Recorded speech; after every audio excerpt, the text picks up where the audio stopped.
par Benjamin Roger, envoyé spécial à Abidjan. Jeune Afrique longtemps reléguée au second plan, Nedi Bamba est désormais la seule femme avec laquelle Laurent Gbagbo partage sa vie. Discrète, l'ancienne journaliste joue un rôle clé auprès de l'ex-chef de l'État ivoirien à Abidjan. Encore une fois, elle lui a servi de pilier. De guide. Ce 17 juin, dans la cohue de l'aéroport d'Abidjan, c'est à son bras que Laurent Gbagbo s'accroche pour se frayer un chemin à sa sortie de l'avion. Autour du couple, un joyeux bazar se forme. Tous veulent apercevoir l'ancien président, de retour au pays après 10 ans d'absence. Dans sa robe blanche, Nedi Bamba sait que le moment est historique. Comme d'habitude, elle est là, aux côtés de l'ex-chef de l'État ivoirien. Discrète, mais indispensable. Soudain s'approche Simone Gbagbo. L'ancienne première dame n'a plus revu son ex-mari depuis 10 ans. En guise de retrouvailles, il les conduit d'un geste dédaigneux de la main. Le tout en direct sur les réseaux sociaux et les chaînes de télévision. Là, on fait rapidement la une des médias. Le retour du héros vire à la telenovela. À peine rentré, Gbagbo, toujours au bras de Nedi Bamba, se rend à la cathédrale Saint-Paul d'Abidjan pour assister à la messe dominicale. Une nouvelle rupture symbolique avec Simone Gbagbo et son prosélytisme évangélique. Le lendemain, les avocats de l'ancien chef de l'État usent un communiqué lapidaire. Cette fois, la rupture est administrative, l'ancien chef de l'État a saisi un juge aux affaires matrimoniales pour demander le divorce. La femme avec laquelle il veut nier sa vie, ce n'est pas Simone, mais Nedi Bamba, et depuis longtemps. Une ambitieuse pourtant, quand cette jeune journaliste a commencé à émerger dans l'entourage de son mari, à la haine des années 1990, la dame de fer ne sait pas spécialement mais, accent aigu.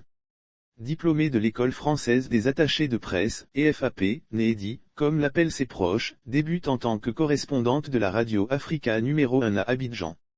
Elle couvre alors l'actualité politique, bouillonnante, marquée par les manifestations du Front républicain contre le régime de Bédié. Elle faisait beaucoup de terrain. C'était une ambitieuse, qui en voulait. Elle était aussi bonne camarade en reportage, se rappelle une ex-consoeur. Musulmane originaire de Touba, dans le nord-ouest, elle est alors identifiée, accent aigu par certains, en ces temps troublés de l'ivoirité, comme une proche du Rassemblement des Républicains, RDR, d'Alassane Ouattara. C'est pourtant de l'autre, figure de l'opposition, Laurent Gbagbo, qu'elle va se rapprocher.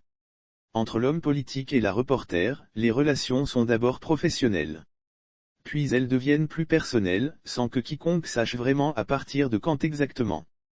Quand le fondateur du Front populaire ivoirien, FPI, accède à la présidence, en octobre 2000, aucun de ses proches n'ignore sa relation extra-conjugale. Gbagbo était réputé volage. Pendant un moment, Simone Gbagbo a donc pensé que cette liaison serait passagère, que Nedi n'était qu'une maîtresse de plus, explique une source qui a bien connu le couple. Oui, mais voilà, contrairement aux attentes, la relation dure. S'intensifie, même. À tel point qu'un mariage traditionnel est célébré et qu'un LS, David Raïs, naît en 2002 de leur union. Plutôt calme jusqu'à présent, Simone Gbagbo commence à bouillir. Un jour, en raison d'une bévue protocolaire liée à une remise de voiture, l'épouse à l'honneur bafouée déboule, furieuse, dans les appartements privés du palais Zégette, sous l'œil aussi terri, et que médusé du personnel, les affaires personnelles de sa rivale. Pendant tout le mandat, les deux femmes cohabitent tant bien que mal. En tant que première dame, Simone Gbagbo occupe la résidence présidentielle, à Cocody Ambassade. Elle participe aussi à diverses activités au ciel aux côtés de son mari, ainsi qu'à quelques déplacements à l'étranger. Pour Nedi Bamba, qu'elle considère comme une usurpatrice, elle n'a que dédain et mépris. L'épouse traditionnelle, elle, vit dans une villa de Cocody où le président la retrouve souvent. Elle était très amère contre Simone. Elle avait du mal à supporter sa position de maîtresse cachée, assure une source qui l'a fréquentée à l'époque. Malgré tout, Nedi Bamba veille à ne pas faire de vagues. Ni à trop s'exposer, même si sa relation avec Gbagbo est désormais un secret de polichinelle. Elle ne voulait surtout pas gêner le président. Elle restait donc dans l'ombre. Ce qui ne veut pas dire qu'elle n'avait pas un rôle important, indique un ex-confrère. Soro et le RDR car sous ses airs réservés, qu'elle cache parfois sous un voile, la seconde épouse joue sa propre partition. Depuis la tentative de coup d'État contre Gbagbo, en septembre 2002, la Côte d'Ivoire a sombré dans la crise. Elle est surtout scindée en deux, le nord est sous le contrôle des rebelles des forces nouvelles. Propulsé à la tête du groupe Cyclone, actif dans la communication, la publicité et l'événementiel, Nedi Bamba lance en avril 2003 un quotidien, Le Temps, toujours en kiosque aujourd'hui. Elle voulait peser et avoir son propre instrument politique, l'un de ses anciens collaborateurs. Elle voulait aussi être utile à la cause de Gbagbo, en participant à sa manière à la guerre idéologique des patriotes. Après l'accord de Ouagadougou, en 2007, Guillaume Soro, le chef des rebelles, devient Premier ministre. Gbagbo voulait préserver la transition. Il s'est alors appuyé sur Nedi Bamba, qui était plutôt bien perçu partout, pour $8 les relations avec Soro et les opposants, raconte un ancien soroïste. Elle était un peu son missi dominici. Elle faisait passer ses messages, mais elle défendait aussi crânement ses intérêts.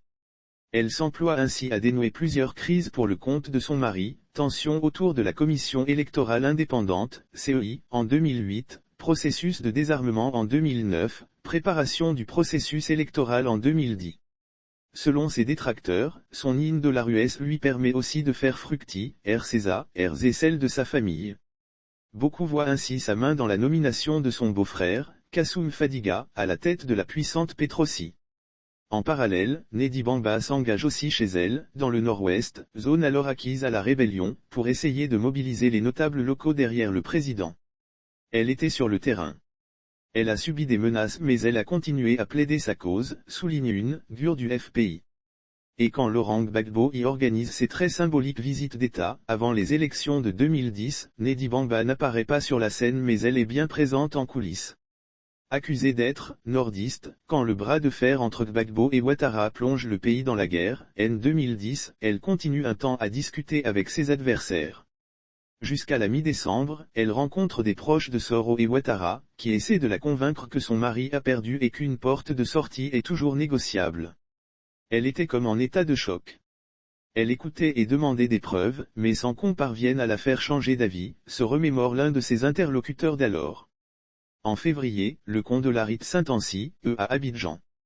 Les pillards passent à l'action. Nedi Bamba décide de quitter le pays avec son LS. Elle prend l'un des derniers vols commerciaux qui desservent encore le pays. Direction le Bénin.